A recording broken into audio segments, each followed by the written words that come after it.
여러분 안녕하십니까? EBS 초대석 정관용입니다. 오늘은 37년 동안 직업 외교관으로 일하시고 지금은 스페인 대사로 계신 박희권 대사를 특별히 초대했습니다. 그런데요, 영국의 EU 탈퇴, 또 사드 배치 이런 외교 문제를 이야기하려고 모신 게 아닙니다. 교육 문제를 이야기하고자 모셨는데 전 세계를 외교관으로 다니시면서 세계 각국의 교육 현장을 또 들여다보고 이제 우리 미래의 아이들은 정말 글로벌 리더로 키워야 되겠구나 이런 생각으로 글로벌 키드, 국제적인 아이 이렇게 말해야 될까요? 그렇게 키우는 교육 전략에 대한 책을 만들고 계시다고 그래서 오늘 초대했습니다. 박희권 대사 어서 오십시오. 안녕하세요. 네. 반갑습니다. 대사로 가신 지 몇 년 되셨습니까? 지금 약 2년 4개월 됐습니다. 37년 동안 해외 근무를 많이 하셨겠네요? 네. 지금까지 한 7개 나라에서 살았는데요. 37년 중에 약 반 이상을 해외에서 삽니다. 어디 계셨어요? 미국의 그 뉴욕에 있는 주 유엔 대표부에서 근무를 했고요. 스위스 제네바에도 있었고요. 영국에도 있었고요. 브라질, 아르헨티나 여러 나라에서 근무를 했습니다. 네.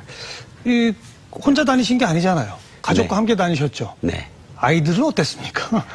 사실 직업 외교관들한테 이제 여러 가지 어려운 점이 있지만은 가장 어려운 점이 뭐냐고 물으신다면 아무래도 저는 그 자녀 교육이라고 말씀을 드릴 수가 있습니다.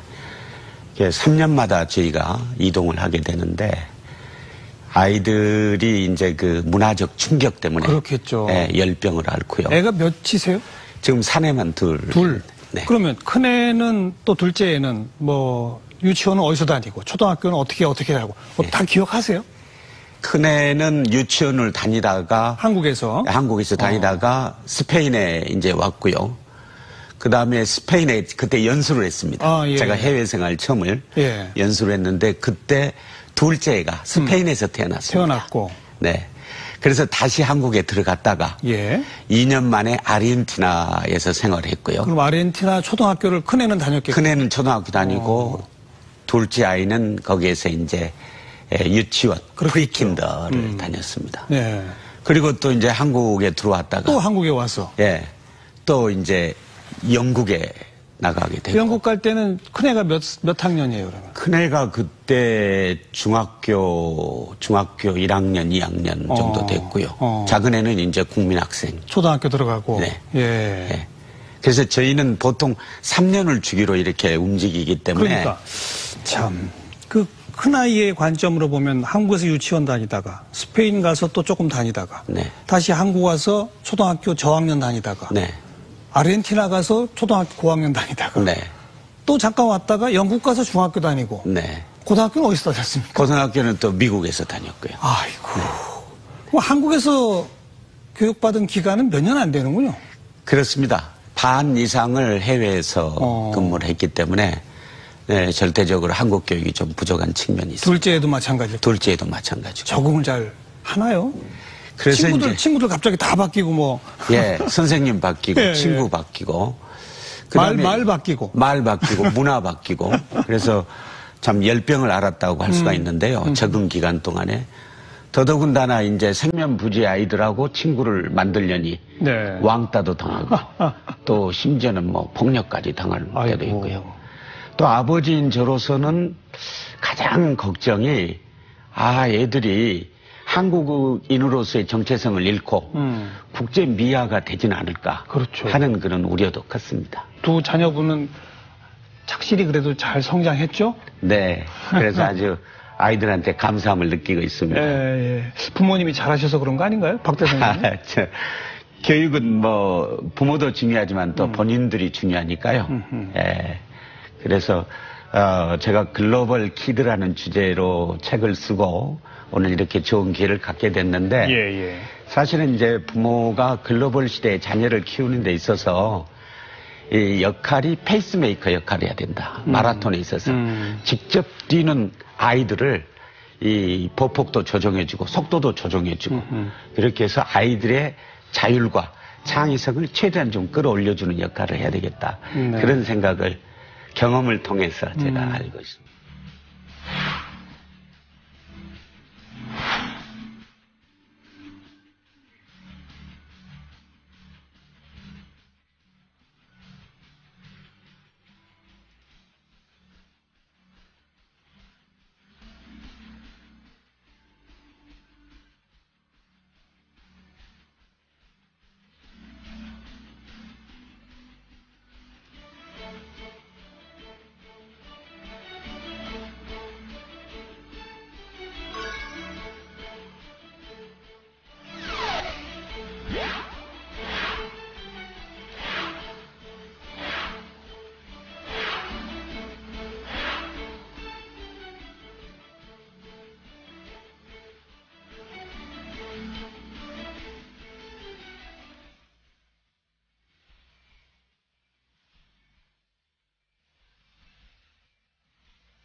직접 자녀 교육 때문에라도 세계 각국의 교육 문제에 대해서 관심을 안 가질 수가 없죠. 그렇습니다. 여기 교육 시스템은 네. 어떻구나, 뭐가 네. 장점이고 뭐가 단점이구나, 그걸 다 비교해 보시게 되는 거죠. 그렇습니다. 네. 그런 의미에서 이 교육, 우리 교육이 바뀌어야 한다. 네. 그 얘기 아니시겠습니까? 그렇습니다. 이제 본격적으로 가보죠. 네. 그 여러 나라 교육 현장을 보시니까 네. 우리나라 교육의 제일 큰 문제는 뭐든가요? 제가 볼 땐 몇 가지로 정리할 수가 있는데 가장 큰 문제는 지금 주입식 암기식 교육이 네. 지금까지도 시행되고 있다. 그러니까 이제 20세기 후반의 산업화 시대에는 개인의 경쟁력이 암기력이었거든요. 그렇죠. 근데 이제 지식 기반의 글로벌 시대에는 이제 암기력보다는 창의력. 모든 사람들이 무제한으로 지식이나 자료에 접근이 가능합니다. 이제 외울 필요 없어요. 외울 필요가 없는 거죠. 검색하면 다 나오는데. 그렇습니다. 예, 그래서 이제는 그런 자료들을 분석적이고 또 창의적인 방법으로 그렇죠. 재구성하고 재해석해서 새로운 해결 방법을 내는 것이 개인의 경쟁력인데 맞아요. 우리의 교육이 아직도 그 변화를 못 따라오고 있는 거 아닌가 그런 생각이 들고요. 그 다녀보신 나라가 미국, 스위스, 영국 이런 선진국도 있지만 네. 브라질, 아르헨티나 이런 나라도 있단 말이에요. 네. 그런데 이제 저희 교육이 완전히 나쁘다고는 할 수 없고요. 많은 나라들이 한국의 교육을 배워야 된다. 그거는 왜냐하니까 그 사람들의 뇌리 속에는 우리의 그 빠른 경제 성장, 그렇죠. 민주화의 동인이 바로 교육이었다. 그렇죠. 예, 그것도 이렇게 믿고 있기 때문에 부정할 수 없죠. 그건 부정할 수가 없고요. 네, 네. 예, 과거의 그 성공 방정식으로서 교육, 그건 우리가 인정을 해야 될 것 같습니다. 다만 제가 말씀드리고 싶은 것은 글로벌 시대, 21세기 글로벌 시대는 개인의 룰 자체가 바뀌고 있는데 변화하고 있는데. 우리 교육도 그런 변화를 따라가야 되겠다. 그렇죠. 60, 70년대, 80년대 고도 산업화 이거는 사실 암기식 교육의 성과라고도 말할 수 있어요. 그렇습니다. 어떤 의미에서는. 예, 그 이제 말씀하신 것처럼 우리가 산업화 시대에는 추격자였거든요. 네. 예, 그러니까 선진 사회를 보고 모방하면 됐으니까 그때 암기식 주입이 필요한 거죠. 그렇죠. 근데 어느 사이인가 우리 몸집이 커가지고 이제는 달라졌다. 이제는 선도자가 됐거든요. 그래서 그것에 맞게 우리 교육을 바꿀 필요가 있다 이렇게 생각을 합니다. 네, 우리 교육의 첫 번째 문제로 주입식 암기식 교육 여전하다. 네. 이거 좀 탈피할 때가 됐다. 이걸 말씀하셨고. 네. 또 두 번째 문제는. 두 번째로는 이 자녀의 개성을 살려줘야 되겠다. 우리 교육이 보면 대개 부모들이 자기가 못 이룬 꿈을 자식을 대신해서 네, 네. 이루어야 되겠다는 한풀이 교육. 맞아요. 예, 그러니까 자녀의 취미, 자녀가 좋아하는 분야, 이거에 관계없이. 그러니까 여기에서 우리 교육이 왜곡되고 있지 않느냐. 또 한 줄 세우기. 그렇습니다. 이런 거 있지 않습니까? 예. 개성 존중. 예. 창의력, 개성 존중. 개성 또 존중. 어떤 문제가 있을까요? 그 다음에 이제 제가 우리 세계화 교육이 부족하다는 거죠. 글로벌화 교육. 글로벌 교육이 부족하다.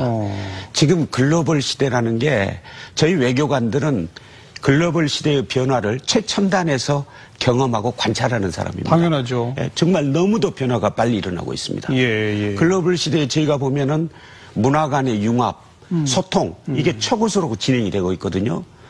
그래서 제가 볼 때는 우리 고유한 그 문화의 정체성 위에다가 다른 나라 문화를 받아들여서 네. 새로운 문화 창달 능력이 있는데 우리가 글로벌 교육을 시키면 될 텐데 글로벌 교육이 못 쫓아가고 있는 거 아니냐. 네. 예. 그러면 조금 이렇게 바로 피부에 와닿게 네. 각국 현장에서 보신 이 나라는 이렇게 창의력 교육을 하는구나. 네. 이 나라는 이렇게 개성 존중 교육을 하는구나. 그런 사례들이 있지 않겠습니까? 네.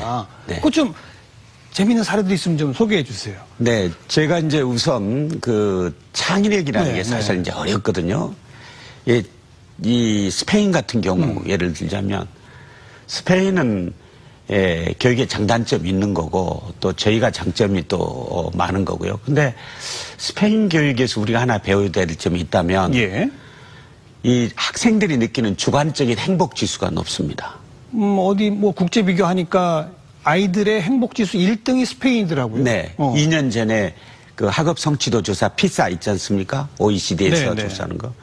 거기에 스페인이 1등을 했고요. 만족도에서 행복도 하면서. 네. 주관적 행복, 그 행복도 지수에서. 학업 성취도는 1등은 성취도는, 아니죠. 예. 핀란드나 뭐 우리나라 이런 우리나라가 데가 이제 1등, 수위를 2등한테. 하고 있고요. 그런데 만족도, 행복도는 스페인이 1등이다. 스페인이 1등. 예. 우리가 OECD에서 꼴찌를 했습니다. 그래요. 네. 그래서 우리 자녀들이 행복하지 않다. 맞아요. 우리 자녀들이 행복하지 않은데 어떻게 우리가 앞으로의 이 발전을 담보할 수 있을 것이냐. 이런 생각이 듭니다. 스페인이 1등한 그 비결은 뭐든가요?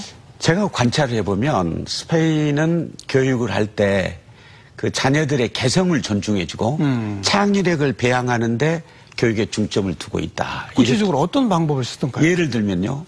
미술 시간이 있는데 네. 미술사는 가르칩니다. 그러나 미술 기법은 안 가르쳐요. 그러니까 예를 들자면 과거에 다른 사람이 했던 미술 기법을 가르친다면 우리가 알고 있는 피카소나 미로나 달리 같은 천재 화가가 나올 수 있겠느냐.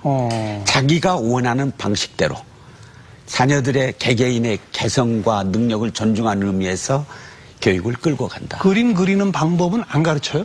그러니까 그거는 기본은 가르치지만 예. 다른 화가들이 했던 기법을 모방하도록 그렇게 가르치진 않는 거죠. 그 미술사를 가르친다는 거는 역대 거장들의 작품들은 다 보여준다는 보여주는 거고. 거죠. 네.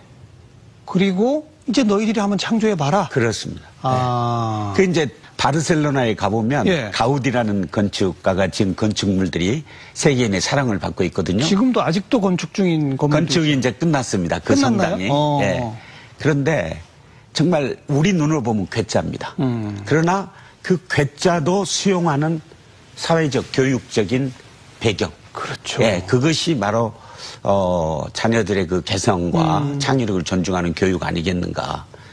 뭐 조금 더 쉬운 예를 들자면 우리 그 이승우 선수 있지 않습니까? 네. FC 축구. 바르셀로나에서 예, 아주 예. 잘 하고 있어요. 유소년 때부터 가서 배웠죠? 가서 하고 있어요. 예. 그런데 이제 이승우 선수한테 한국 축구와 스페인 축구의 비교를 좀 해봐라.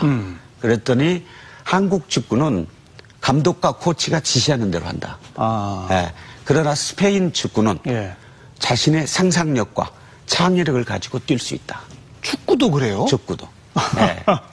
그런 측면에서 저희가 교육에 차이가 있지 않나 이렇게 생각을. 기본기는 물론 가르치겠죠. 물론이죠. 그러나 그 위에는 네. 각자 개성과 네. 창조력을 네.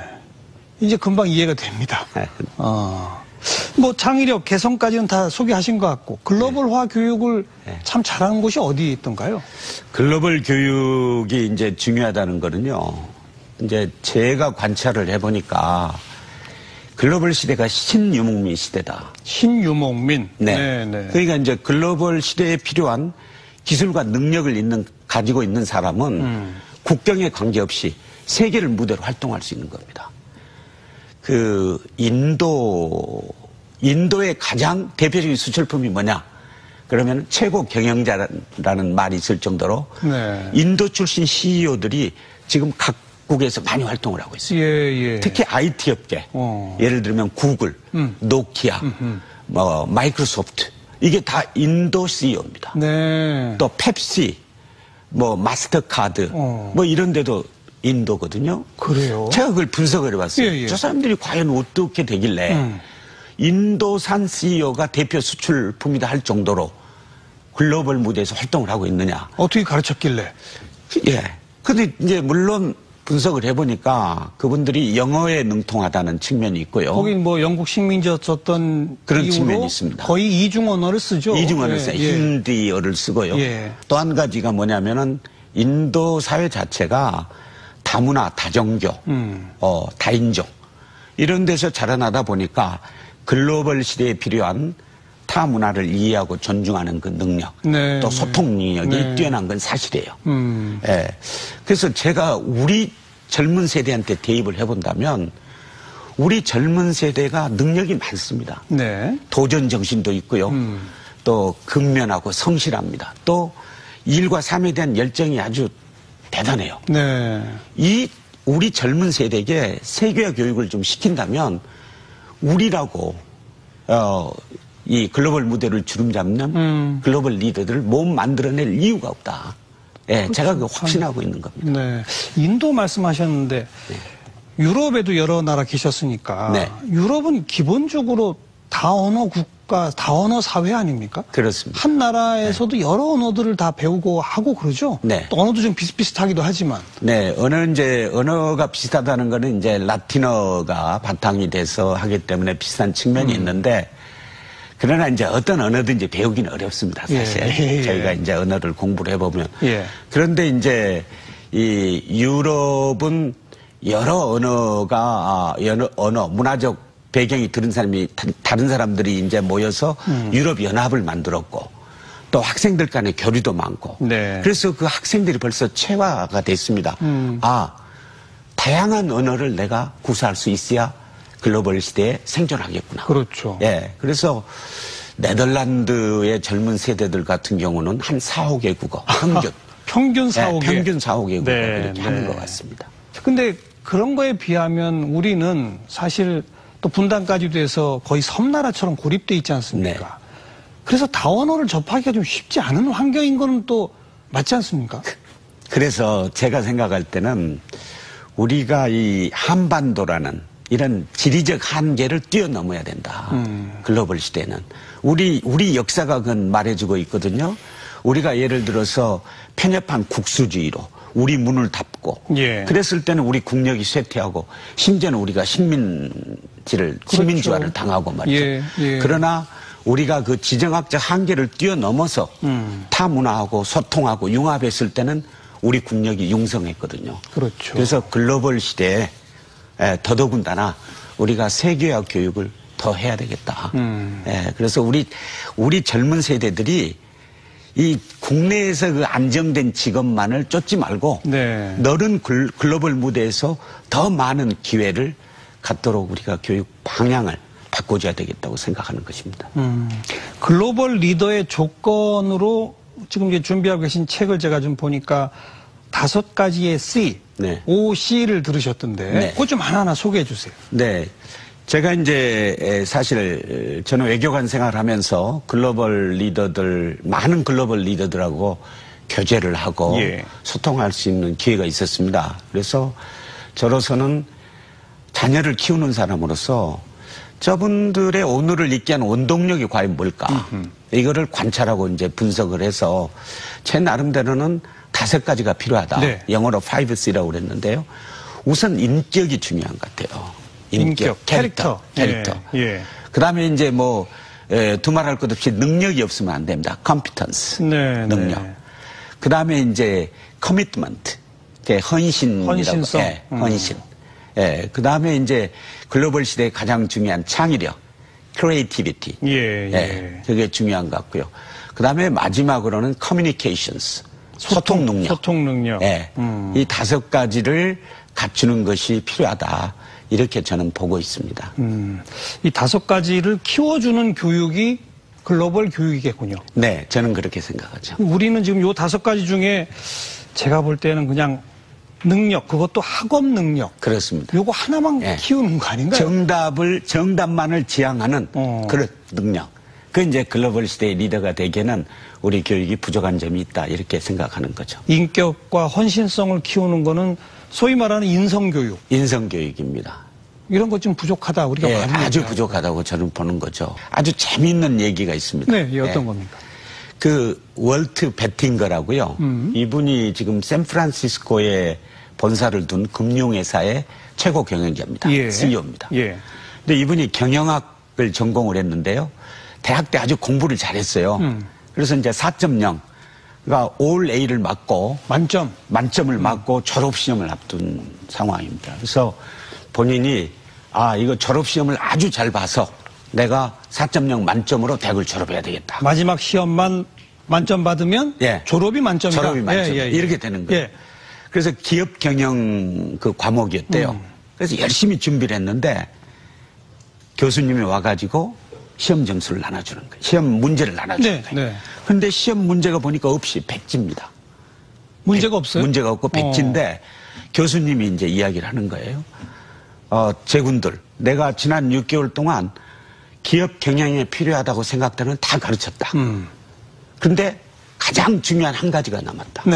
그러면서 문제는 이 건물을 청소하는 아줌마의 이름을 써라. 그게 문제였습니다. 이야. 예.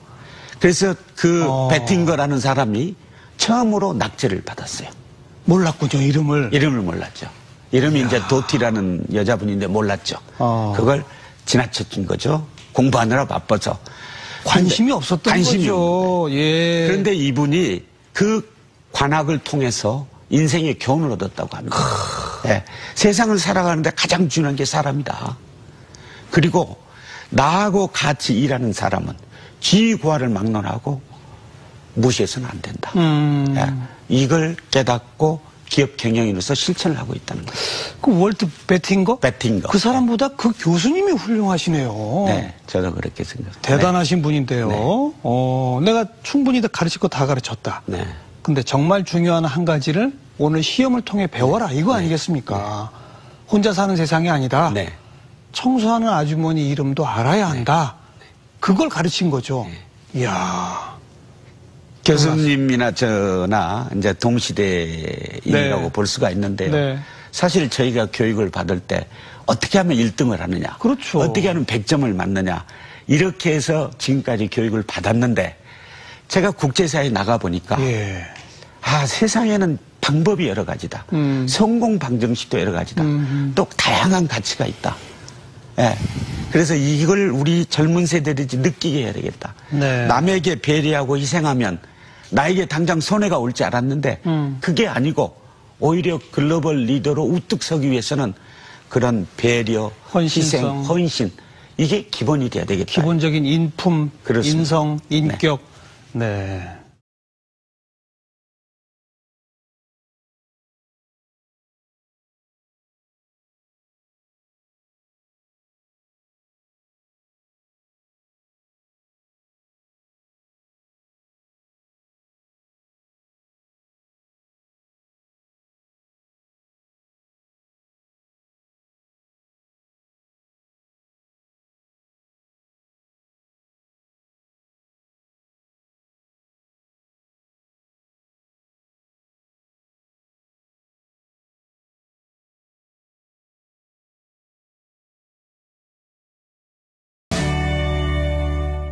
그런 걸 가르칠 수 있는, 근데 이건 꼭 학교에서만 되는 건 아니죠. 그렇습니다. 그죠? 예, 교육은 제가 볼 때는 가정과 학교 공이 책임을 갖고 해야 된다.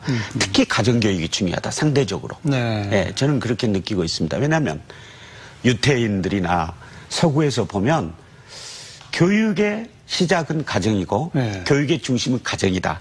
그런 생각들을 많이 갖고 있는 것 같아요. 특히 유대인의 이 가정교육은 세계적으로 유명하지 않습니까? 그렇습니다. 조금 소개해 주세요. 네. 어떤 것 제가 사실은 유대인들의 교육에 대해서 많은 관심을 갖고 예. 관찰을 했습니다. 예, 예. 친구도 많이 사귀었고요. 근데 저희하고 유사점도 있습니다. 유사점이 뭐냐니까 교육열의 측면에서는 저희하고 비슷합니다. 그렇죠. 세계에서 가장 교육열이 높은 두 나라 하면 저는 예. 유대하고 한국인을 듭니다. 우리 한국 어머니들 교육열이 세계 1등이거든요. 근데 마찬가지로 이 유대 어머니들 영어로 이제 Jewish mother라고 그럽니다. 네. Jewish mother. 네. 유대 엄마. 유대 엄마 하면 서양 사람들은 억척스럽고 자녀 교육에 극성인 여자를 생각한다고 그래요. 근데 우리하고 틀린 점은 뭐냐? 어떻게 달라요? 교육 방향이 틀린 겁니다. 어떻게 해요? 교육 방향이 저희는 1등이 되라고 가르치는 거예요. 유대인들은 1등이 되기보다는 남과 다른 사람이 되라고 가르치는 겁니다. 개성, 유니크한 사람. 독특성. 너희가 유일한 이 어떤 분야에서 유일한 사람이 되라고 예. 그래서 그게 하나 틀린 걸. 그걸 구체적으로 어떻게 하던가요? 혹시 옆에서 예, 봤습니다. 네. 친구들이 많고 네. 저는 또 관찰을 했으니까요. 이 유대인의 교육은 토론 교육입니다. 토론 교육. 예, 토론 교육. 예. 유대인 학교에서 예를 들어서 남이 한 이야기를 외워가지고 하는 것은 높이 쳐주질 않습니다. 남과 다른 생각을 했을 때 비로소 평가를 해주고 인정을 해줍니다. 예, 그게 아주 큰 특징이라고 할 수가 있습니다. 가정에서 부모 자식 간에도 토론을 하나요? 토론을 합니다. 그래요? 예. 주입식 교육이라는 거는 정말 없고요. 예. 토론을 통해서 이게 가능한 방법들을 찾아가는 거. 그런데 제가 그게 왜 좀 정말 중요하다고 느꼈냐면요. 예. 인생을 살다 보니까 과연 정답이 있을까? 저 자신 그렇게 한 겁니다. 자연과학, 우리가 배운 자연과학의 정답이 있지 않습니까? 예를 들어 물이 100도씨에서 끓는다. 네, 네. 근데 그런 건 법칙이죠, 법칙. 법칙인데요. 근데 물도 양은 그릇에 넣어서 끓여봤더니 97도씨에서 끓는 거예요. 네, 네. 유리 그릇에 넣었더니 101도에서 끓는 거예요. 예. 자연과학도 하물며 정답이 없는데. 답이 여러 가지인데. 네, 사회과학이 우리가 배웠던 정답. 인문과학이. 이게 과연 뭘까? 우리 교육이 부족한 점이 저거 아닌가? 그런 생각을 제가 했고요. 집에서부터 밥상머리에서부터 네. 엄마 아빠가 아이들과 토론을 하고 네. 뭔가 다른 생각을 해라. 네. 도전하되 창의성과 개성을 가지고 해라. 그렇습니다. 학교에서도 그렇게 연결되고. 학교에서 그리고 가정에서도 그렇고 사회 전체가 그런 창의성을 보상하는 체계로 돼 있습니다. 그러니까 학교 선생님도 평가를 할 때 어떤 문제에 대한 통념 이것에 대해서 평가를 안 해주는 거죠. 조금 독특한 생각, 창의적인 생각을 했을 때 그 사람을 평가해주는 그게 제도적으로 교육에 반영이 돼 있다. 이게 아주 큰 저한테는 충격으로 다가왔습니다. 엉뚱할수록 칭찬해 주나요? 엉뚱할수록 칭찬해 주는 거죠. 우리는 엉뚱할수록 도태되죠. 그렇습니다. 모난돌이 정 맞는다. 그러니까요. 네.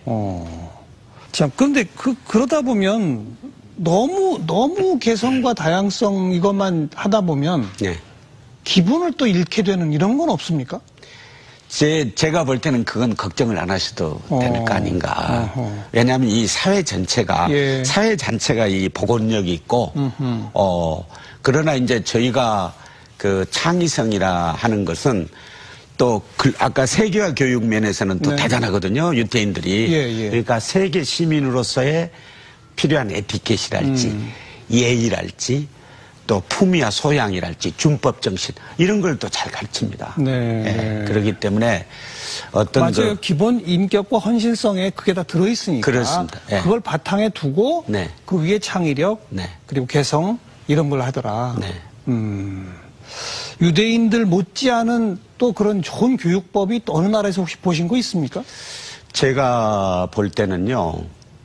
지금 글로벌 교육은 거의 전 세계적으로 지금 경쟁이 되고 있다. 네. 예.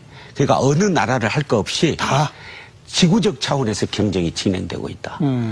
인재 경쟁이라는 게 어느 한 나라 내에서 하던 시대는 지났다. 아무리 직업이 벽돌공이든지 요리사든지 모든 직업에 있어서 이제 지구적 차원에서 경쟁하는 시대로 돌입을 했다. 예. 그렇기 때문에 세계화 교육이 필요한 거다. 이렇게 생각을 하는 거고요. 아까 말씀하신 대로 이제 상류층은 네. 제가 볼 때는 그 세계화 교육을 자녀들을 시키기 위해 좋은 위치에 있습니다. 그렇죠. 예. 직접 해외에 데리고 갈 수도 있고요. 네. 언어 교육 시키고요. 할 수가 있죠. 이제 문제는 이제 서민층입니다. 그러니까요. 예. 그래서 제가 볼 때는 서민층에 대한 그 공교육을 강화해야 된다. 글로벌 공교육을 강화해야 되는데 학교가 바뀌어야 된다. 쉽게. 그렇습니다. 예. 근데 이제 그게 이제 돈이 들고 노력이 듭니다. 그래도 그건 국가가 해야 된다. 또 부모가 해야 된다. 우리 시대에 저는 민권이라고 보는 거죠. 왜냐하면 글로벌 교육을 안 받으면 안 받는 사람들은 소위 이 빈부격차가 우리 시대의 빈부격차를 결정지는 거는 네. 뭐 토마 피케티라는 사람은 자본이라고 그랬어요. 예, 그렇지만 제가 볼 때는 교육이라고 생각합니다. 글로벌 교육을 받은 사람과 안 받는 사람들의 소득 격차, 신분 격차는 앞으로 더 커질 것이다. 더 커진다. 그래서 정부가 책임을 가지고 이 글로벌 공교육을 강화시켜 나가야 된다. 이렇게 이건 생각합니다. 그야말로 투자죠. 그렇습니다. 미래에 대한 가장 중요한 투자라고 생각합니다. 그렇게 해야 요즘 뭐 우리 경제 침체, 뭐 신성장 동력을 못 찾는다 이런 말 하는데 네. 아이들을 그렇게 가르쳐야 새롭게 글로벌 교육으로 해야 거기서 신성장 동력도 찾고 새로운 경제 활력도 나오는 거 아니겠습니까? 네, 아주 저와 똑같은 생각을 말씀하셨는데요. 그러니까 우리가 이제 20세기 후반에 산업화, 정부화, 민주화 이걸 거치면서 경이적인 성장을 했거든요. 예. 그래서 뭐 외국에서는 우리 한국에 대한 평가가 대단히 좋습니다. 그런데 아까 말씀드려도 이제 글로벌 이 게임의 룰이 바뀌었거든요. 그 게임의 룰을 바꿔줘야 신성장 동력이 생기는데 그렇죠, 그렇죠. 어느 사이인가 우리가 후발주자에다가 이제 선도자가 됐는데 우리가 모방을 하려도 모방할 데가 없는 거예요. 예, 우리가 만들 수밖에 없는 거예요. 그렇습니다. 네, 그러니까 결국 자녀들의 교육을 바꿔서 결국 이걸 유지를 해 나가는 수밖에 없지 않냐 이렇게 생각하는 거죠. 마침 뭐 신성장 동력, 뭐 경제 얘기가 나왔으니까 네. 자녀 교육 또 아까 유대인의 부모 교육, 뭐 가정 교육 이런 얘기 했습니다. 네.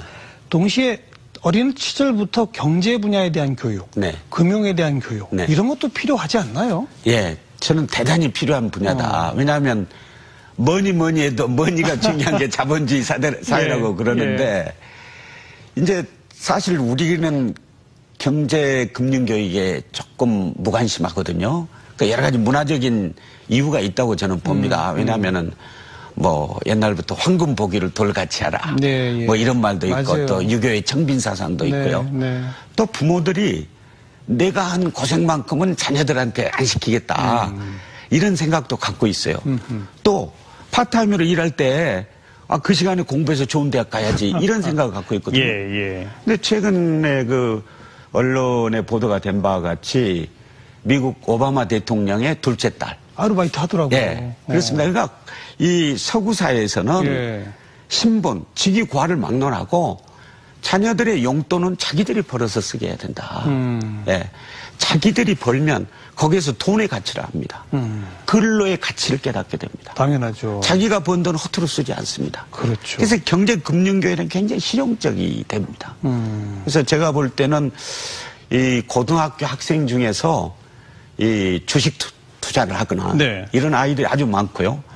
그다음에 부모의 그 소득세 신고할 때 그걸 대신 작성해 하고 자녀가 그걸 대신해요? 자녀가 대신 그걸 시킴으로써 전문가들이 하기도 어렵다고 하는데. 그걸 연습을 시키는 거예요. 예. 뭐 유태인 친구는 보니까 한 달에 용돈을 아이들한테 용돈을 주는데 용돈 지출 계획서를 받아요. 계획서를 예산을 짜와라. 예산을 짜와라. 아.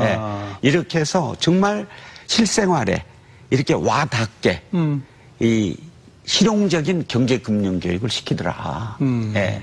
그래서 이제 제가 볼 때는 우리는 너무 현실하고 떨어져 있잖아요. 근데 우리가 자녀들이 이 돈의 노예가 되면 안 됩니다. 물론. 예. 그렇지만 돈을 경시해 가지고는 풍요로운 삶도 행복한 삶도 없잖아요. 예. 돈에 대해서 알아야죠, 우선. 알아야 됩니다. 근데 우리는 그걸 가르쳐 주지도 않고 네. 넌 왜 이렇게 이런 물정을 모르니? 이런단 말이에요. 그렇습니다. 그렇죠. 사실 저 자신도 예. 경제금융교육을 잘 시킨 적이 없어요. 예. 그래서 지금 이게 돌이켜 보니까 후회가 되는 예, 그걸 참 못 시켜서 좀 후회되는 측면이 많습니다. 그리고 또 앞으로 이제 뭐 인공지능 시대가 온다. 네. 뭐 로봇의 시대가 온다. 그래서 뭐 한 1, 20년만 지나면 지금에 있는 직업의 한 절반 이상은 사라지고 네. 우리는 전혀 알지 못하는 새로운 직업들이 도래할 것이다. 뭐 이런 얘기 하잖아요. 네. 이런 미래의 변화를 미리 알려주는 미래학 교육. 네. 이런 건 어떻습니까?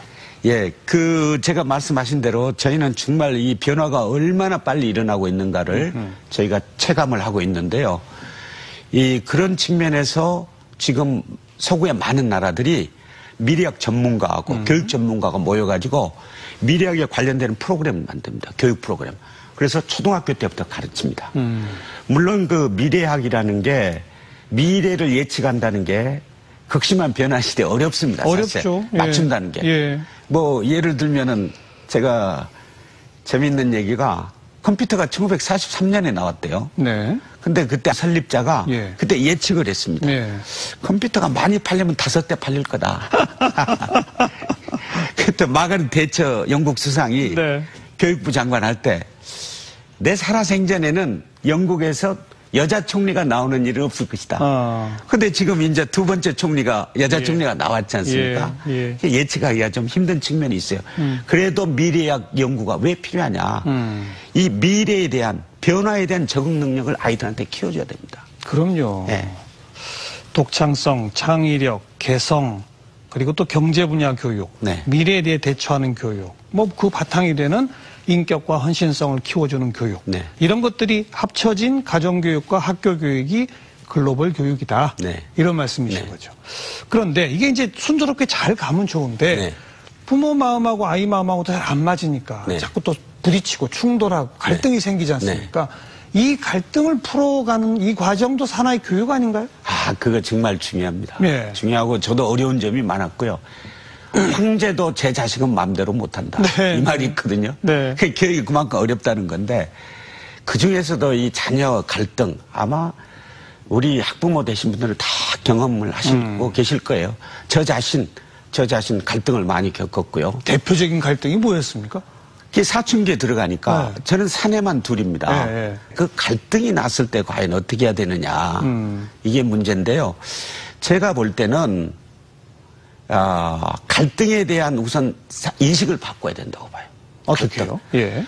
우리는 이 추묘라는 덕목, 유교 이 전통이 있어가지고 자녀가 부모하고 갈등이 생겼을 때 이거를 부모한테 대한 도전으로 생각하는 거예요. 예? 그리고 있어서는 안 될 일, 예. 이렇게 보는 겁니다. 예. 근데 서양사에서 가만히 봤더니요. 갈등이라는 게 뭐냐. 갈등은 이 인간 사회가 있는 한 내재적인 거다. 당연한 거다. 당연히 발생하는 항상 거다. 있는 것이다. 예. 그리고 이 의견 차이를 해소해가는 하나의 과정이다. 이렇게 보는 거예요. 네. 갈등을 그렇게 받아들여야지 너무 큰 거, 있어서는 안 될 거, 그 해결책이 안 나오는 겁니다. 예. 저는 그렇게 생각하고 원래 있을 수밖에 없는 있을 수밖에 없는 의견 거다. 차이를 조정해 가는 것. 네. 그렇게 인식을 바꾸면 네. 부모의 태도가 달라지나요? 달라지는 어떻게 거죠. 달라집니까? 어떻게 달라지냐. 그러면 자녀하고 그 갈등을 해소하기 위해서 협상이 시작됩니다. 협상을 한다? 네. 자녀하고 협상을 해야 됩니다. 아하. 협상을 하는 이유가 뭐냐. 협상이라는 거는 의견이 다른 사람들이 갈등을 해소하고 분쟁을 방지하고 이 합의점을 찾아가는 과정입니다. 그렇죠. 예. 그렇죠. 왜 자녀하고 뜬금없이 협상이냐. 협상이 중요한 거는 제가 볼 때는 자녀를 동등한 인격체로 대우하는 걸 의미하는 거예요. 예. 자녀를 아래로 보면 해결책이 안 나옵니다. 상하 관계에서는 협상이 없죠. 협상이 없습니다. 그냥 지시, 복종이 그렇죠. 있을 뿐이죠. 네. 어. 그래서 그리고 자녀들도 협상의 명수거든요. 예. 그래서 저는 갈등이 있을 때는 자녀와 협상을 해라 이렇게 권유하고 있습니다. 어떻게 협상하죠? 예를 들어서 예. 아이가 지금 너무 비싸고 또 시간을 너무 많이 뺏기게 될 것 같은 무슨 컴퓨터 게임기 같은 걸 사달라고 한다. 네. 부모의 생각은 다르다. 네. 어떻게 합니까? 예. 생각이 다를 수밖에 없죠. 예. 그러면 협상이라는 거는 주고받는 과정이거든요. 예, 예. 야, 컴퓨터 게임에 좀 미쳐있다. 그러면 야, 끊어라. 과연 중독이 돼 있는 자녀가 하루아침에 끊을 수가 있을까? 못 끊죠. 없죠. 예. 그러니까 주고받는 양보의 과정을 거쳐야 됩니다. 그래서 조금씩 맞으면 자녀가 그 시간을 줄여가도록 예. 이렇게 유도해 간다. 네가 그걸 줄이면 대신 내가 줄이면 인센티브를 주겠다. 뭘 주겠다. 하는 식으로. 그리고 이제 왜 협상이 또 중요한 예, 하나의 예. 의사 결정 과정에 자녀를 참여시키는 겁니다. 그렇죠. 예. 협상의 한 주체니까. 그렇죠. 결국 자기가 참여를 하면요. 더 책임감을 느낍니다. 네, 자기가 내린 결정이니까 네. 동의한 결정이고. 네.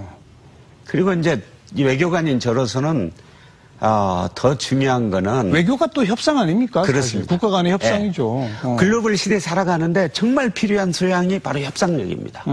근데 말씀하신 대로 우리는 부모님한테 우격다짐으로 그런 문화에서 자랐거든요. 토론 문화가 성숙되지 않았거든요. 네, 네. 그러니까 지금 우리 사회에 유명한 협상가가 없다. 능력 있는 협상가가 없다. 그것도 따지고 보면 우리의 그런 그 협상 문화하고도 관계가 있다. 네, 네. 예. 그러니까 상하 관계, 그렇습니다. 복종 문화. 네. 맞아요. 그러니까 우리 자녀들을 어렸을 때부터 부모하고 협상을 통해서 협상 능력을 키워주는 겁니다. 그럼 글로벌 시대의 리더가 될 수 있는 자질을 키워주는 거예요. 대사님 근데 아이들 좀 이렇게 체벌도 하고 그러셨다고 고백하신 글을 제가 봤는데 네. 그러니까 본인도 직접 그렇게 실천을 못 하셨던 거죠? 아이고 그게 사내아이 둘만 키우다 보니까요. 예. 사실 체벌을 많이 한 편이에요. 많이씩이나? 중학교 다닐 때까지 네. 많이 했습니다. 예. 근데 이제 미국에서 살 때인데요. 예. 미국은 대부분의 주에서 학교뿐만 아니라 가정에서도 체벌을 법으로 금지하고 있거든요. 맞아요. 예. 그렇기 때문에 이제 저희 선배 외교관이 계셨는데 거기는 사내가 셋입니다. 셋이요 또. 셋이 이제 싸우는데 네. 도저히 말려도 듣지 않고 체벌을 할 수 없고 그래서 소방서를 불렀어요.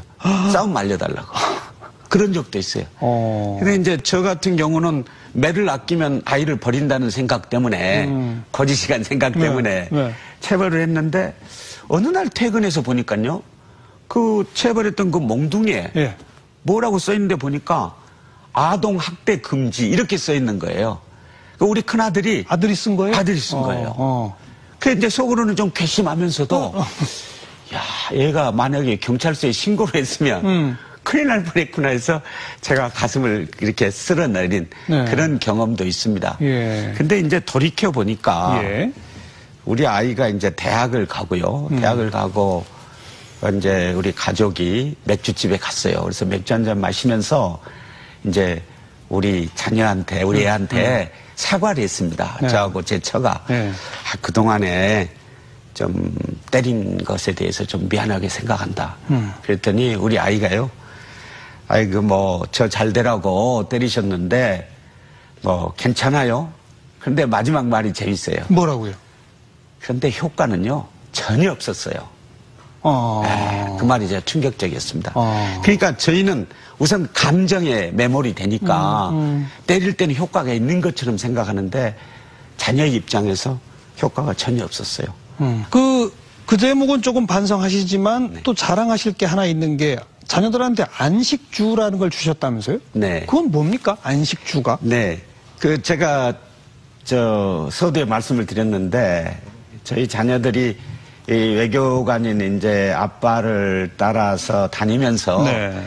너무 스트레스가 심한 거예요. 그렇겠죠. 네. 환경 바뀌고. 그래서 저로서는 우리 아이들한테 어떻게 하면 조금 스트레스를 좀 해소를 해줄 수 있을까 구상을 하다가 그 휴가 또 아이들 방학을 이용해서 네. 안식주를 만들어주자. 어. 그러니까 안식주는 해방주입니다. 일주일간 공부를 잃지 않는 겁니다. 컴퓨터도 안 하는 겁니다. 심지어는 이 스마트폰 그것도 없습니다. 이제 그럼 오히려 싫어하지 않나요? 그런데 이제 뭘 하냐면 네. 아이들이 좋아하는 체험. 예를 들어서 아이들이 이번에는 뭐 국립공원을 한번 여행을 하면서 자연의 생태를 한번 봐야 되겠다. 그러면 그걸 여행을 하면서 같이 토론하고 체험을 하게 하고. 네, 네. 그다음에 뭐 예를 들어서 영국 북부에 있는 어촌 마을만을 방문해서 어민들이 사는 모습, 고기 잡는 모습을 한번 체험을 해보자. 그러면 또 그걸 아이들한테 너무 인기가 좋았습니다. 네, 네. 그래서 아이들은 그 일주일간 안식주를 통해서 다시 활력을 얻고 공부를 또 열심히 하게 하는 그 에너지를 얻는 겁니다. 그래서 그 안식주 일주가 끝나면 아이들이 또 열심히 공부하고 그래서 다음 1년에 안식주를 또 갖게 되기를 기대합니다 하고 네. 표정이 달라져요, 표정이. 재충전의 기회. 그래서 저는 이 방송 듣고 계신 학부모님들한테 좀 그런 걸 좀 한번 해봤습니다. 1년에 딱 일주일? 일주일. 너무 적은 거 아니에요? 적다고 볼 수 있죠. 적다고 볼 수 있는데 이제 다른 활동은 활동대로 하면서. 예. 글로벌 아이로 키우는 우리 교육의 혁신과 변화 필요하다. 네. 강조해주고 계신데 이제 마지막으로 무엇보다도 제일 먼저 시급하게 바뀌어야 할 우리의 교육 정책이 있다면 네. 어떤 건지.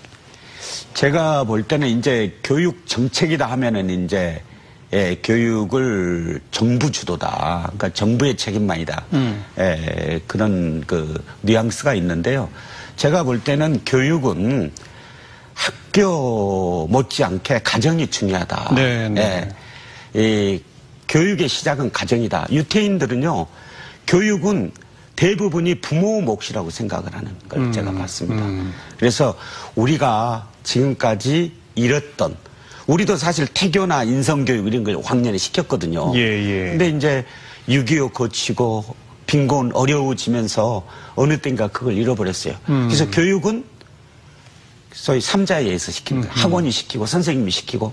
근데 가정교육이 중요하다. 아이들은 부모의 말, 선생님의 말을 보고 배우는 게 아니고 부모의 행동을 보고 배운다. 그래서 가정교육을 회복을 해야 되겠다는 생각이고요. 석차보다는 네. 성적보다는 방향이 중요하더라. 성적보다는 방향이다. 교육은 방향이 중요하더라. 예, 지금 우리가 선착순, 서열순으로 이게 줄 세우지 않습니까? 그런데 그게 아니고 누군가나 누구든지 방향만 잘 정해지면 글로벌 시대의 리더가 될 수 있다. 예, 예. 예, 스포츠맨, 또 뭐 의사, 과학자, 기술자, 심지어 셰프. 우리 주위에 직업이 많습니다. 그럼요. 그 각기 노력만 하면 그 분야의 글로벌 리더가 될 수 있습니다. 그래서 우리 교육의 주안점이 속도가 아니다. 이제는 방향이 중요하다. 그래서 자녀들을 석차보다는 남과 다른 유니크한 그런 개성 있고 사람을 만들어야 되겠다 하는 거고, 두 번째로는 결국 글로벌 교육이다. 글로벌 교육이다. 우리는 이 글로벌 시대에 성공할 수 있는 여러 가지 장점이 있습니다. 우리 이 독창적인 문화가 있고요. 거기에다가 다른 문화를 받아서 소통하고 버무리고 해서 비빔밥 문화, 새로운 문화 이런 걸 만들어낼 수 있는 능력이 있습니다. 네. 우리 싸이의 강남 스타일 같은 거요. 그다음에 최근에 드라마의 태우 같은 거. 네. 세계적인 문화 현상으로 자리 잡았거든요. 한류 열풍 대단하죠. 네. 그래서 저는 우리 젊은 세대의 능력을 믿습니다. 교육만 잘 끌어가 준다면 우리 자녀들이 글로벌 시대의 리더가 될 거다. 그래서 우리가 확신을 가지고 우리 젊은 세대, 미래 세대를 글로벌 교육을 시키면 앞으로 10년, 20년 후에 글로벌 리더가 돼서 글로벌 무대를 휘어잡을 것이다. 이렇게 확신하고 있습니다. 할 수 있죠, 우리는. 오늘 말씀하신 그런 글로벌 교육으로 우리 교육이 바뀌면 할 수 있는 그 시간이 더 당겨지는 거 아니겠습니까? 네. 함께 노력해야 할 과제를 오늘 중요하게 지적해 주셨네요. 오늘 나와주셔서 감사드리고요. 좋은 말씀 잘 들었습니다. 고맙습니다. 감사합니다. 네. 네, 오늘 저는 그 기업 경영 교수의 시험 문제가 정말 기억에 남는군요. 이 빌딩 청소하는 청소부의 이름을 아느냐. 여러분이 방송 보시고 자녀들한테 학교에 청소해주는 분들 이름 혹시 알아? 물어보시길 바라겠습니다. 다음 주에 다시 뵙죠. 안녕히 계십시오.